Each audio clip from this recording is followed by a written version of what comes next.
Suryavarman II, the Sun King who built heaven on earth, Angkor Wat. Introduction: the Great Dream in Stone.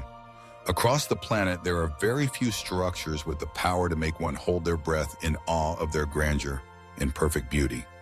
And chief among them is Angkor Wat. It is a man-made mountain of stone, a cosmic poem carved with exquisite detail, the largest religious monument ever built. It is the symbol of a glorious empire, the pride of an entire nation. But behind every stone, every bas-relief, lies the will of a single man. Who was the person with an ambition so extraordinary that he dared to command such a creation? Who mobilized the strength of an entire kingdom for decades to create a paradise on earth? And what was his true purpose? This is the story of Suryavarman II, the Sun King, a mighty warrior, a brilliant ruler, and the great architect of Angkor Wat. This is the epic of a man who dared to build a home for the gods in preparation for his own immortality. Chapter 1: The Bloody Path to the Throne. Unlike many kings who were destined to inherit, Suryavarman II seized the throne through his own strength and courage. He came from a local aristocratic lineage, not from the direct royal line. In the early 12th century, the Khmer Empire was in a period of instability, with power contested between two elderly kings. Suryavarman II, then just a young man, emerged as a new force. He declared his own claim to the throne and launched a civil war. He defeated both rivals in turn. The chronicles record that the final battle was incredibly dramatic. Suryavarman II bravely spurred his war elephant to charge directly at the elephant of his rival. In a fateful moment, he leaped from his elephant to his opponents, and in single combat atop the great beast, he killed the reigning king with his own hands.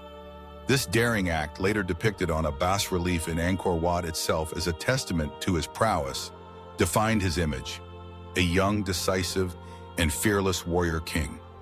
He ascended the throne around the year 1113, not as a peaceful heir, but as a conqueror who had reunited a divided kingdom with his own sword and iron will. Chapter 2: Consolidating the empire and deifying the monarchy. After seizing the throne by force, Suryavarman II's first task was to legitimize and consolidate his power. He proved himself to be not just a warrior, but also a wise ruler. He quickly suppressed rebellions, re-established order, and strengthened the empire's administrative apparatus. In diplomacy, he took an extremely important step, re-establishing formal relations with Song Dynasty China in the year 1116. This act not only helped to boost trade, but more importantly, it was an international recognition that affirmed his status as the legitimate ruler of the Khmer Empire. In religious matters, Suryavarman II made a major change, a revolution in royal ideology. While most of the powerful Angkorian kings before him had worshipped the god Shiva, Suryavarman II chose the god Vishnu as his primary patron deity. In Hinduism, Vishnu is the preserver, the god of cosmic order, stability, and righteousness. The choice of Vishnu was a powerful declaration. It meant that Suryavarman II saw himself as the bringer of order and stability to a kingdom that had just been through a civil war. He was not a destroyer, but the protector and sustainer of the universe. This devotion to Vishnu became an obsession, the inspiration for the greatest project he was about to undertake, a project that would forever link his name with the god he worshipped. Chapter 3: Angkor Wat, the grand design for immortality. Soon after consolidating his power, Suryavarman II initiated a construction project of unprecedented scale and ambition in human history. That project was Angkor Wat. This was not just a temple, it was the pinnacle of the Devaraja, or God King cult. It was Suryavarman II's own temple mountain, and also his future mausoleum. A microcosm of the universe. The entire architecture of Angkor Wat is a giant mandala, a perfect replica of the cosmos in Hindu cosmology. The vast surrounding moat is the cosmic ocean.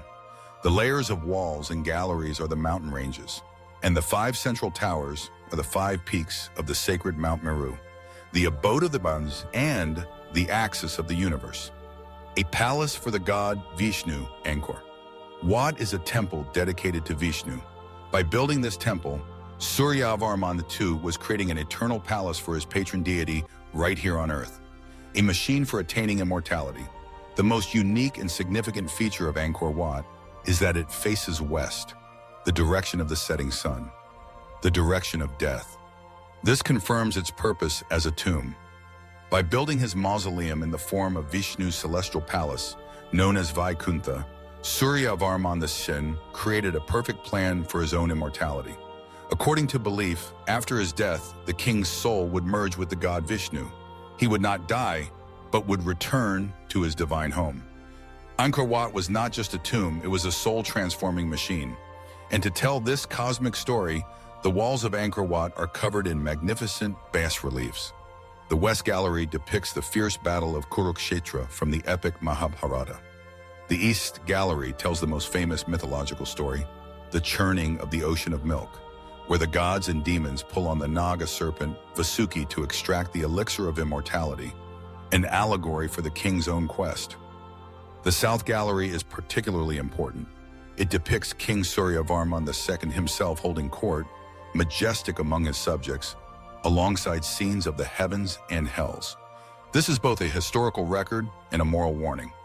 Throughout his 37-year reign, the entire resources of the empire, the labor of hundreds of thousands of people, were poured into the construction of this monument of the century. Conclusion: the undying legacy of the Sun King. The life of Suryavarman II ended as mysteriously as it began. He is believed to have died during an unfinished military campaign against Champa around the year 1150.